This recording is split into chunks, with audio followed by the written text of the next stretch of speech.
Goeiedag my Afrikaanse Christen vriende.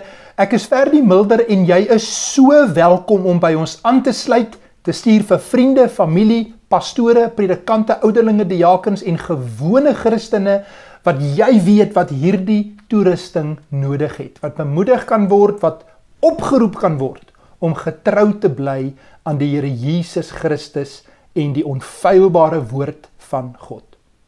Vriende, het die Here mans en vrouens geroep om predikante en ouderlinge te wees? Dis 'n vraag wat vir 'n klomp mense totaal irrelevant geword het vandag. Dink dit is heeltemal aanvaarbaar en dit is ook aanvaarbaar in baie kerke reg oor die wêreld. Maar dit is ook 'n diep emosionele saak wat mense verdeel. Daar's mense wat sê dat dit is net 'n randsaak, dis nie belangrik nie. Dan is daar ander kerke wat sê dit is baie belangrik omdat die Here Jesus daai rolle behou het en Paulus leer dit en dit is hoe die Here die kerk in die Nuwe Testament wil bou. So dit is 'n verdelende saak en hierdie saak is nou al 'n klomp jare ook op die agenda by die gereformeerde kerke in Suid-Afrika wat in Januarie in Potchefstroom synode het. Wat intussen gebeur het is, daar's 'n paar gemeentes wat besluit het om die synode se besluite te verontagsaam en vroue ouderlinge aan te stel in gemeentes.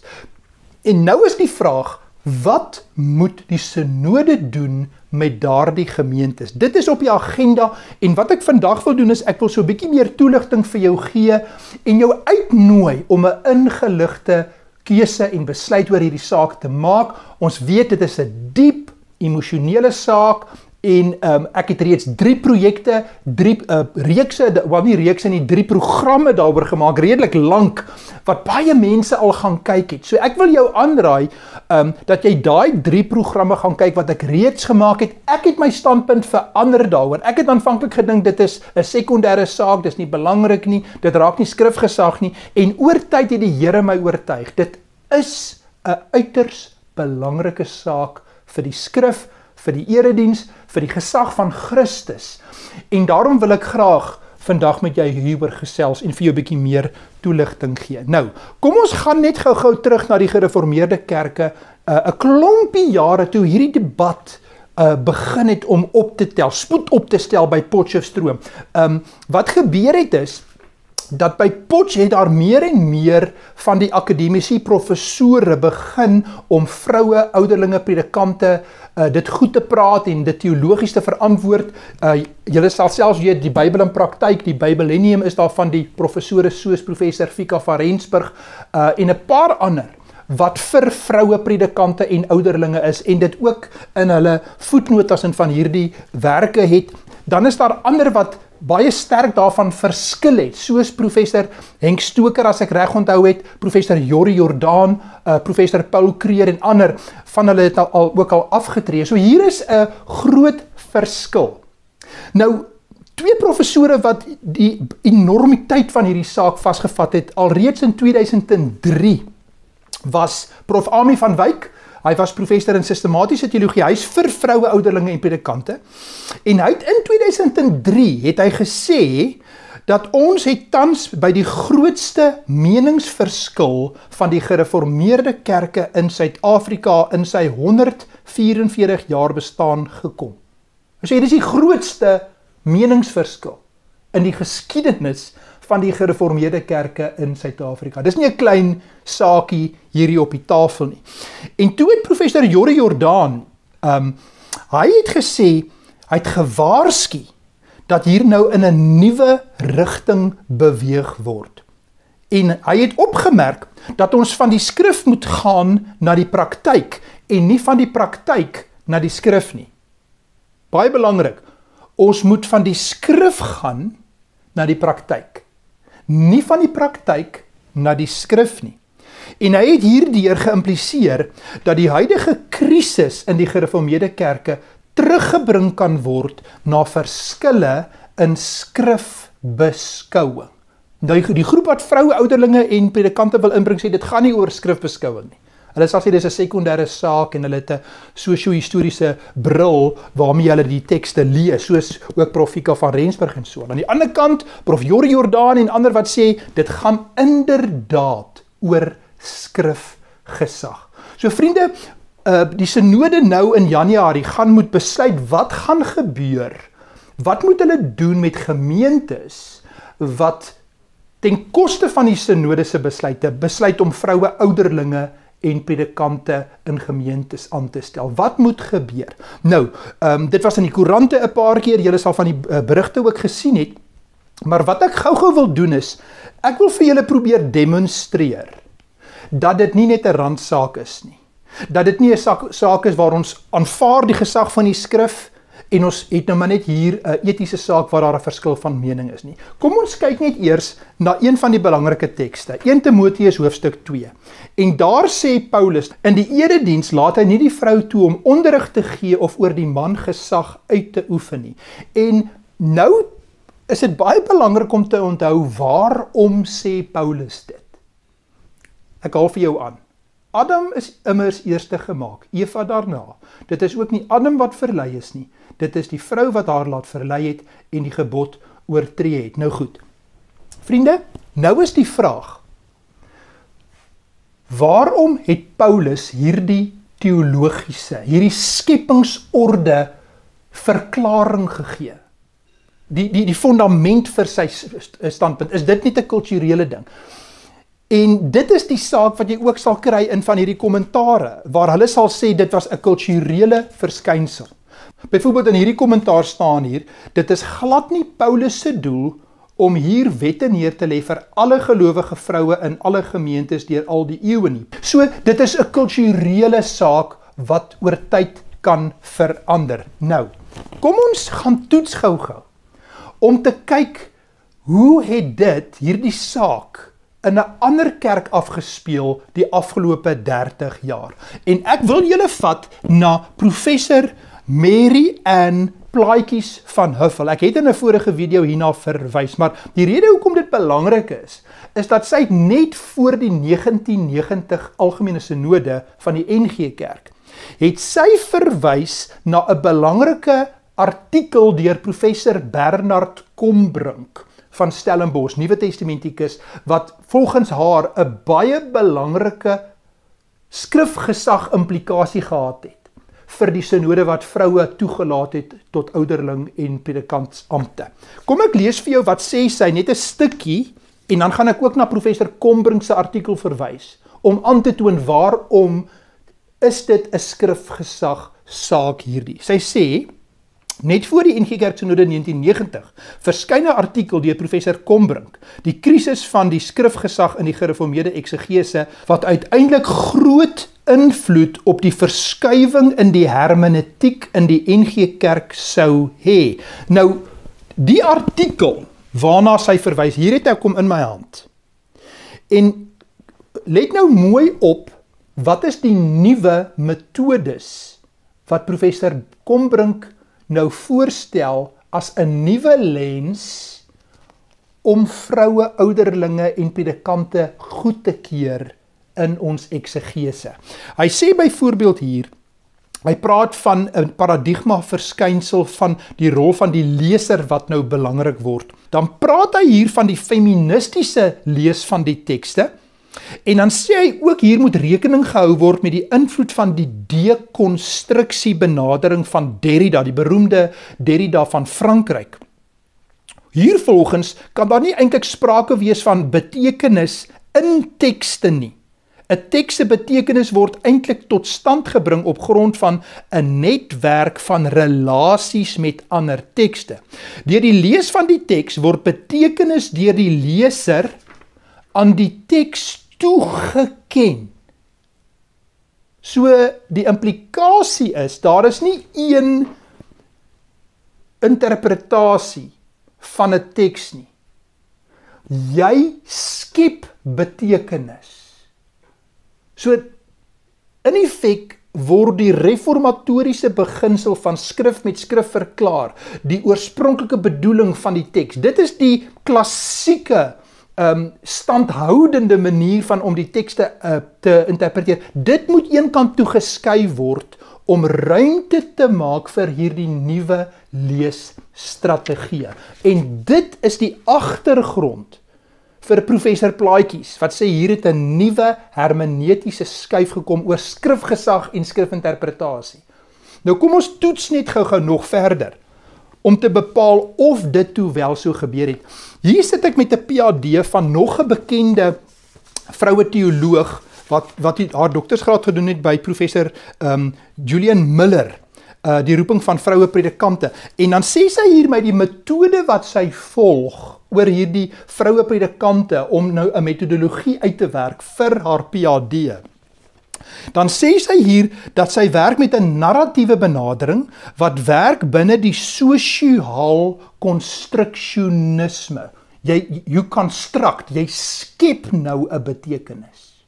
En dan sê sy ook hier dat hierdie metodologie pas ook binne 'n meer postmoderne benadering tot die geskiedenis. En dan gee sy 'n paar beskrywingspunte van hoe sy nou dit gaan implementeer in haar studie. Dan sê sy hier, die geskiedenis word gemaak en nie ontdek nie. Sy sê later, dit gaan oor die kompleksiteit van verhale en die maniere waarop daar na die verlede verwys word, hoor nou, om in die hede daaraan betekenis te gee. Nog 'n punt, dit vra kritiese vrae na die sogenaamde waarheid oor die verlede. Die enigste punt wat ek vir julle hier wil illustreer is, om weg te kom van die skepingsorde van Adam en Eva, as die teologiese begronding hier vir die rolle van man en vrou, om weg te kom van daai skepingsorde, moes jy 'n nuwe bril gaan ontwerp. Die dekonstruksie van Derrida, die sosiale konstruksionisme, 'n sosiaal-historiese lees, waar die teks nie meer 'n konstante betekenis het nie. Jy gaan nou skep, en jy gaan nou rekonstruksies maak, om dit wat jy wil hê die teks moet sê, daarby uit te kom. Nou, waantoe loop dit verder? Kom ons kyk 'n voorbeeld. Waantoe het dit geloop? En dit kan ons reeds kry in die minderheidsverslag, wat in 1990 gedien het, toe daar gewaarsku is deur predikante en teoloë. Waantoe loop ons wanneer ons hierdie nuwe bril skep? En hier het hulle gepraat van die gevare van 'n radikale feminisme wat gaan kom en homoseksuele verhoudings wat in die kerk gaan inkom. Nou, was dit 'n strooipop? Was dit sommer net opgemaak om te waarsku? Nee, dit is presies wat gebeur het. Nou, hoe gebeur dit? As jy die skepingsorde, wat ons nou net hierso in die teks gelees het, as jy die skepingsorde laat val in 1 Timoteus 2, 1 Korintiërs 14, die Here Jesus wat oor man en vrou praat, as jy die skepingsorde laat gaan, wat verloor jy ook? Jy verloor ook Romeine 1, die skepingsorde, homoseksualiteit. Hier sit ek met die handleiding vir die erediens, waar die huwelik uiteindelik aangepas is. En hierdie kerk het in 1990 vroue predikante toegelaat. En in hierdie liturgie het hulle spesifiek die verwysing na man en vrou uit die liturgie gaan haal. Die skepingsorde is uitgehaal. Sien julle waantoe loop dit? Hier is nog 'n voorbeeld in hierdie boek, Ongekarteerd, waar een senior teoloog geskryf het. Kom ek haal vir jou aan waar dit bespreek word, hierdie man en vrou gedeelte oor die huwelik. 'n totaal ander formulier tree na vore in die nuwe alternatiewe formulier in die handleiding vir die erediens. Die begronding van die huwelik word soos volg beskryf. Die huwelik gee uitdrukking aan die besorgdheid van God toe hy aan die mens in die begin gesê het, dit is nie goed dat die mens alleen is nie. Ek sal vir hom iemand maak wat hom kan help, sy gelyke. Genesis 2 vers 18. So het hy dan mense, nou let wel, nie man en vrou nie, vir mekaar gemaak, om mekaar aan te vul en by te staan. Vriende, as ons die skepingsorde gaan uitfaseer met 'n nuwe bril, dit dekonstrueer, iets anders daarmee maak. Wat ons dan gedoen het, het ons die skrifgesag, het ons laat vaar en 'n nuwe metode gebring, dat jy dit met enige iets anders in die skrif kan doen. Daar's nog voorbeelde hiervan, ek kan vir jou 'n paar ander voorbeelde van feministiese teoloë noem, wat uiteindelik gegaan het en gesê het, God is 'n vrou, wat ook gesê het, ons kan nie meer die erfsonde leer nie, en uiteindelik gesê het, Paulus het die gedagte van 'n God wat oordeel oor sonde, en dat Christus ons sonde gedra het. Dit word beweer dat Paulus het dit uitgedink, en dit gaan alles op hierdie dekonstruksie, op 'n nuwe metode om die skrif te lees. En dit is die nuwe hermeneutiek, wat ek glo, professor Plaatjies, al reeds in 1990 aangetoon het, van hierdie nuwe hermeneutiek. En kan julle nou sien, na alles wat ons nou vertel het, eintlik besef ons, dat die evangelie is ook op die spel. Die evangelie is op die spel. Ons staan nie onder die gesag van Christus en sy woord nie. Wat Christus oor man en vrou oor die rolle gesê het. Wat die skrif, wat Paulus hulle vir die erediens gesê het nie. Ons kies nou hoe ons dit wil inkleer, en die implikasie is 'n nuwe metode wat uiteindelik soos domino's alles in die skrif laat verander. Nou wil ek afsluit hier vir jou te vra om te bid vir die gereformeerde kerke. Daar's 'n groep van die teoloë wat dink dit is 'n randsaak en ons moet mekaar vashou en mekaar net toelaat om dit te interpreteer soos ons wil. En dan is daar broeders wat baie bekommerd is, wat glo dat hierdie tas die hart van skrifgesag aan, en dat ons kan nie langer op twee stoele oor hierdie saak sit nie. En daar's verslae wat nou sal dien voor hulle synode.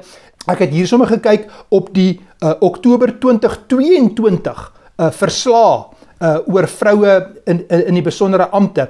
Hier het Dr. Gerard Meyer byvoorbeeld gesê, as 'n kerk nie by die besluit van die synode oor vroue in die ampt van ouderling hou nie, is dit ongehoorsaamheid aan Christus. Indien die kerk voortgaan om nie by die synode besluite te hou nie, skryf hy aan homself en aan sy besluit meer mag en gesag toe as aan die woord van God, en wil hy homself nie aan die juk van Christus onderwerp nie. In so 'n geval maak so 'n kerk homself los van Christus en los van die kerke wat hulself wel aan Christus en sy gesag onderwerp. En dan is hier 'n advies, 'n appel, 'n oproep wat Dominee Meyer ook aan hierdie gemeentes wat besluit het om nie die synode te volg nie. Hier's 'n oproep. Hoor net hierdie oproep wat hy vir hulle gee. Hy sê, die klasse is natuurlik nou soos die ring, roep dan die kerk wat hom nie aan die synode besluit in sake die vrou nie amp hou nie, tot gehoorsaamheid aan Christus. En dan, indien daardie kerk voortgaan om nie by die synode besluite te hou nie, word met droefheid gekonstateer dat daardie kerk ongehoorsaam aan Christus is. Die noodwendige gevolg daarvan is 'n verbreeking van die kerk se bande met die gereformeerde kerk in Suid-Afrika as een kerklike gemeenskap. Hierdie konstatering moet aan die ander kerke in die kerkverband bekend gemaak word. So waarop dit neerkom is dat hierdie gemeentes wat eintlik rebelleer teen die synode besluit, het eintlik die kerk gebreek.